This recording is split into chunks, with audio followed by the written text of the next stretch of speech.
Hey everybody and welcome back to the second episode of the We Talk podcast. Today, we're talking theatre. I'm of course Seb Smee, your host, and today I'm joined with Dylan Lambert, who you'll recognise from the first episode. Again, I went to go watch this with him. Yeah, it was a double day, to be honest.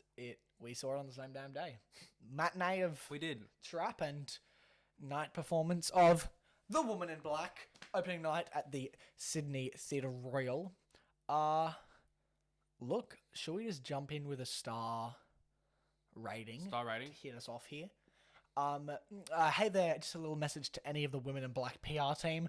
Feel free to use any reviews and star ratings that we offer today in your marketing material. Just, we talk theatre, a little credit. Anyway, give a star rating for this one. I do. Okay. Look, this is another toss-up like I had last episode. But I'm gonna give my bold one. You ready? Yep. 3, 2, 1, 5. 4.5. Oh. That's my other option. It was Yeah. 4.5 or 5. And I said, frick it, let's go 5. Look, I might say 4.5, but for now I'm gonna say 5. If we decide that it's lower, then I'll swap it. But yeah, overall, it was amazing. Really good. It was so good. The only reason I gave it 4.5 was the story part where he was like expressing like his interest to, perform his story. Like not the actual story, but the one where he was playing himself. Yes. And he was going on. I thought that was boring. I thought that wasn't needed. Like obviously, or maybe it probably was needed just to explore the setup. But I thought it was really boring. Yeah, look, I do agree. I think there were some moments in it overall that kind of lacked and just stood a little bit lower than the rest of it. But in saying that, I've never seen a piece of theatre that doesn't do that. Yeah. So I don't think it's fair to criticise on 5 seconds of boredom here and there on an overall scale. I thought everything was done really perfectly. I mean, I don't know if this is a complete copy from the West End version. I wouldn't be surprised because it was really, really brilliant. Who directed it? Let's have a little look here. I've got the lovely program. We've got these two were freaking amazing. Anyway, we have directed by Robin Herford. So shout out to Robin. Hey, look, what are they? Look at that. Yeah, I thought it's really awesome. I thought everything. Look, I saw a review that said it was cheap thrills and jump scares. I think that's absolute BS. I think that's malarkey. I think there was nothing cheap about this production. Not production scale, not writing, not direction, not anything. I thought the thrills were all real. Those shrieks in the audience were real. Yeah. Those cries of terror from audience members were completely real. There was no limped out anything. Nothing cheap about it. I thought it was amazing. And let me just say, I did not expect the amount of comedy that was going to be in it. There was a lot more comedy than I expected. I was going into it thinking, oh, this is just going to be like one of those psychological horror things. No jump scares, no comedy. Like the story was what was going to be scary. Kind of like Long Legs. Yeah. Right? But I was so happily mistaken. Like the part where the thunder struck down, dude, you squealed like a little girl. It was genuinely this thing was terrifying. This play. We were actually very, funnily enough, sitting directly behind the lovely Justin from Theatre Thoughts and the Theatre Thoughts podcast, who I've talked to for ages now over Instagram, and this was the first time I met him, and we talked at interval, and he just also said how surprised he was with the comedy in it, and I could not agree more. This was funny. This was really funny. It honestly might be one of the funniest plays I've ever seen. It was hilarious. Well, utterly hilarious. Before I said the setup wasn't my favorite, but the start where he was just expressing, that was funny. It made me laugh in the first 5 minutes. When he said the same thing over and over again. When he said the same thing over and over again. When it was yeah, I was like... Who was that? Lovely. The John Waters. God. John Waters was very good. Very funny. Daniel McPherson was brilliant, utterly brilliant. His acting is unmatched, I think. Might be one of the best performances I've ever seen. As a duo. Yeah. Unmatched. They rivaled Courtney and Sheridan from Wicked. They're truly brilliant. Truly, truly brilliant. Yeah, I mean, look, once again, there was nothing in it that kind of skimmed out. One of my favorite parts of it actually was the reveal of how deep the stage and the set was. Oh my when, god! when The the curtain went curtain, illuminate and you could see through it, and it I was know. this whole thing. it lit up like the background area behind the curtain. I was like, oh, that's really cool. And then it lit up another part at the very end, and I was like, oh my god, there is so much stuff behind this. It's actually insane. I want, you know what I want though? I want justice for the person who played the woman in black. She didn't She get did nothing. not get anything. She's not in She the didn't get anything program. but- She's nothing. I know. And I was like, who is this? Because you're spooky. Maybe I just didn't see it, but I could not tell that she had a scary, ugly face. no, or no. whatever, I I think saw she her looked face, like but a- she just looked like a normal person. I think she looked normal, which disappointed me because it's such a huge setup that this lady is disgusting. And ugly. Yeah. But I think that's also like I don't think they're gonna spend so much time to making like her face look that bad if she's only like you only see her face for like Very rarely, yeah. Yeah. No, definitely agree. Look, I'm having a look here, and yeah. I've got nothing on who this woman in black really is. Well, that just adds to the mystery. It is. To be fair though, at the end she did get a kind of a little bit when it was like Yeah, when it yeah. lit her up at the very end behind the curtain. Yeah, so obviously the two leads here, the two people in the show bow, and then kind of goes out, run things over, and then it lights up, and she's in the back of the stage. Awesome, huge Yeah. applause for her. Yeah. Huge applause, deserved without a doubt. She was brilliant. I mean, look, I'm trying to think of faults and think of stuff, but I genuinely can't. This show came to Civic Theatre last week, which that's our closest theatre is the Civic. I missed it then. I had lovely tickets, but I passed them on to somebody else because I knew I was coming here and I wanted it to be a complete surprise. And I double booked myself with a show that I'll talk about in a second. But like overall, it was just, yeah, it was just really good. Like I thought it was. I think the only problem I had with it, there was one, and it was when he put the glasses on and he suddenly became like this amazing actor, and I was like, there was no lead up to it whatsoever. He was kind of just like an awful actor until he put those glasses on, and he became amazing for some reason. And I was just like, ooh.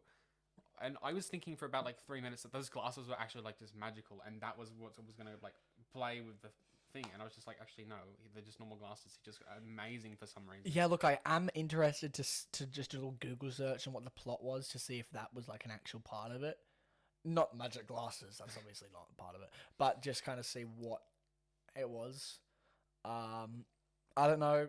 We couldn't tell if it was supposed to be something, so maybe that's a flaw. But to me, I think that's just the writing less than the production. I'll always try to review shows on their production scale rather than the writing, because these people didn't write the show.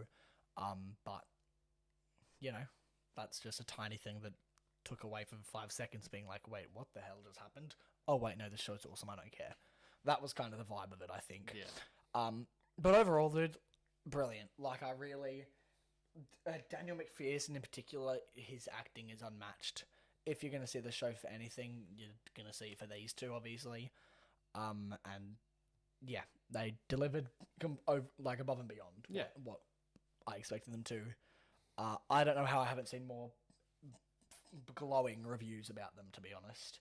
No, I think that's pretty mental that there's no. Because Look, I'm sure there is. I'm certain that there is, but nothing has been like. I haven't seen any major reviews for it.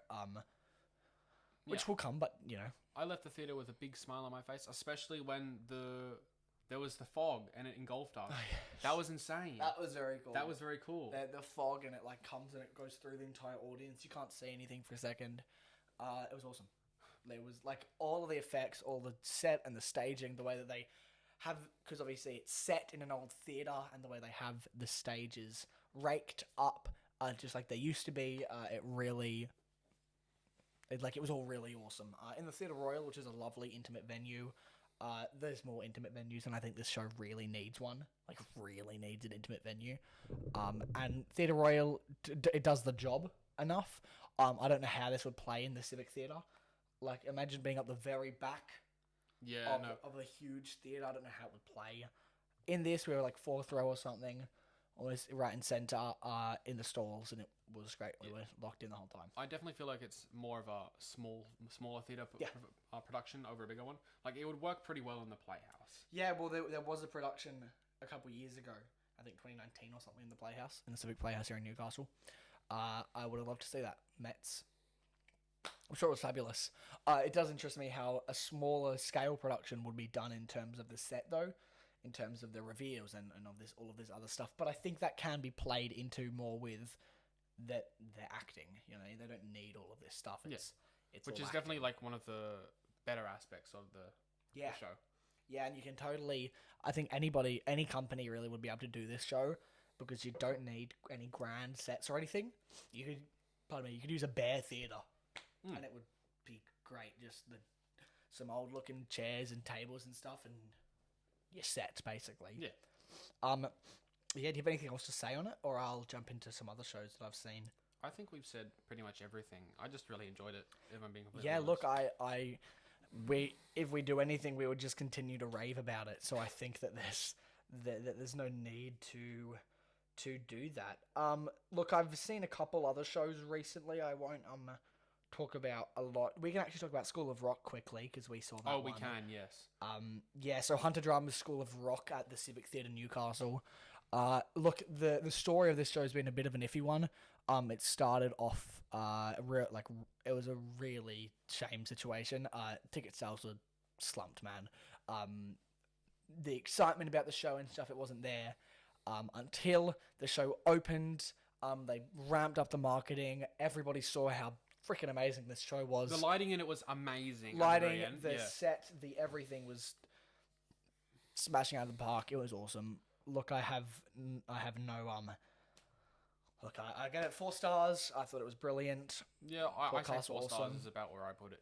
Yeah, The only problem I had was the singing sometimes. yeah, Because yeah. in a musical, the singing's got to be very good, and I Yeah, think of it's really course. hard finding people who play instruments very well, can act, and can also sing, and Yeah. that is a very, very fine line that you have Of to... course, and you need a specific age of people, and you need all Exactly, of and this. it's so it must be so hard to find people who fit that bill. Yeah. So I do applaud that, but the singing I Yeah. reckon could have been a bit better.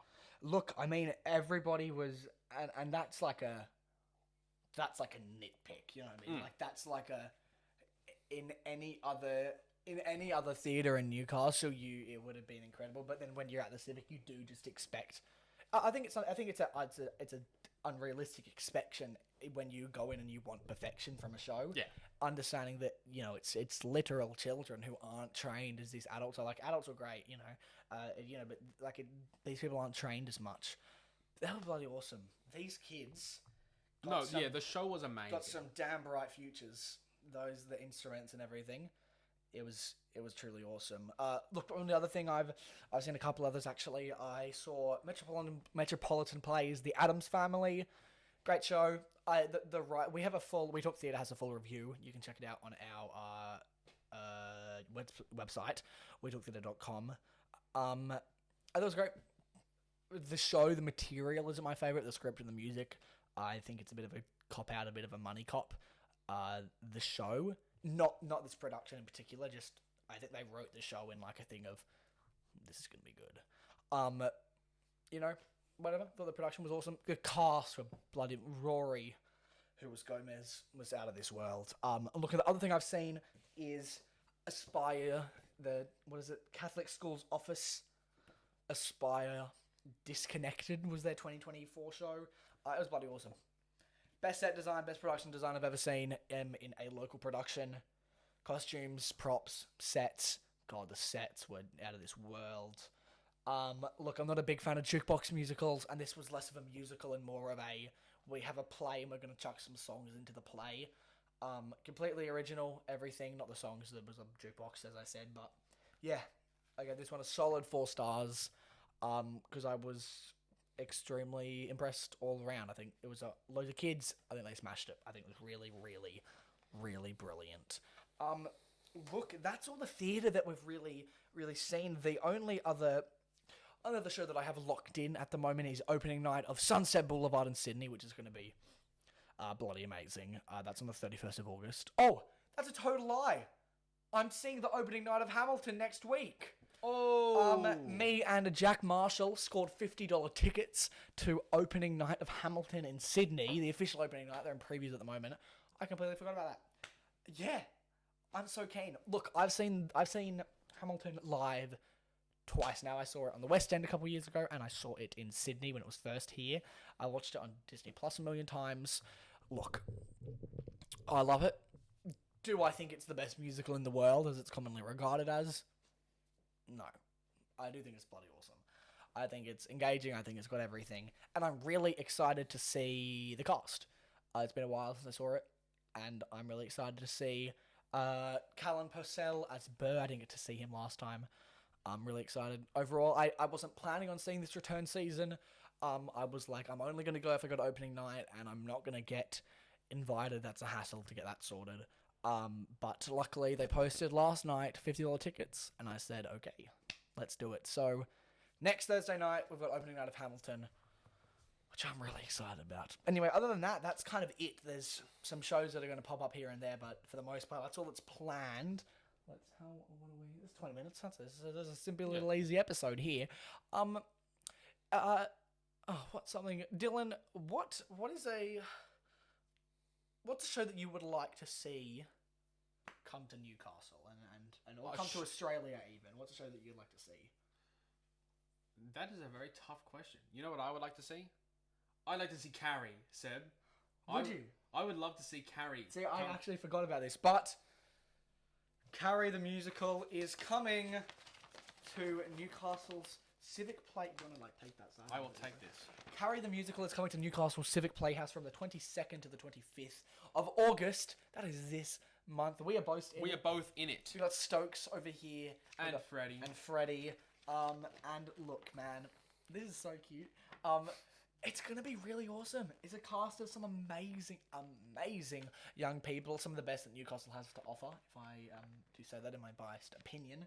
And look, it's the classic horror story live on stage. Stephen King's famous novel made into an infamous musical. Don't worry, this is not the version of the show that closed on Broadway after 3 days. It's revised, it's new, it's fresh. It is a hit. It is a cult classic show that you do not want to miss. And look, it's going to be good. Yep. Seats are limited, like 4 shows only or 5 shows only. Seats are very limited, and they're going to sell. As soon as this show opens, it's going to sell out. Yeah, I think we are going to put the QR code on screen. Just to... Yeah, we'll definitely check the ticket link below and whatever you guys need. But look, overall, it's going to be awesome. Some awesome songs in it. Some great cast, as I said, amazing creatives. So don't miss Carrie if you're in the zone, if you're in the Newcastle area. We definitely ask you to please come see it. Please show up. Please. We'd love you to come see it. Come check it out. Anyway, that's really all from us at the moment. Do you have any closing comments on any of this? I think the theatre world is getting a bit diminished, but I think we can bring it back with the power of friendship. Look at that, guys. The theatre world is going to come back with the power of friendship. That's beautiful. Yep. Look, thank you very much for watching the second episode of the We Talk podcast, and we cannot wait to see you back for the third one. Thank you, everybody. Have a good one. I thought you were going to come kiss me. Well, maybe I was, but mine's changed and hearts are mine. Oh, okay.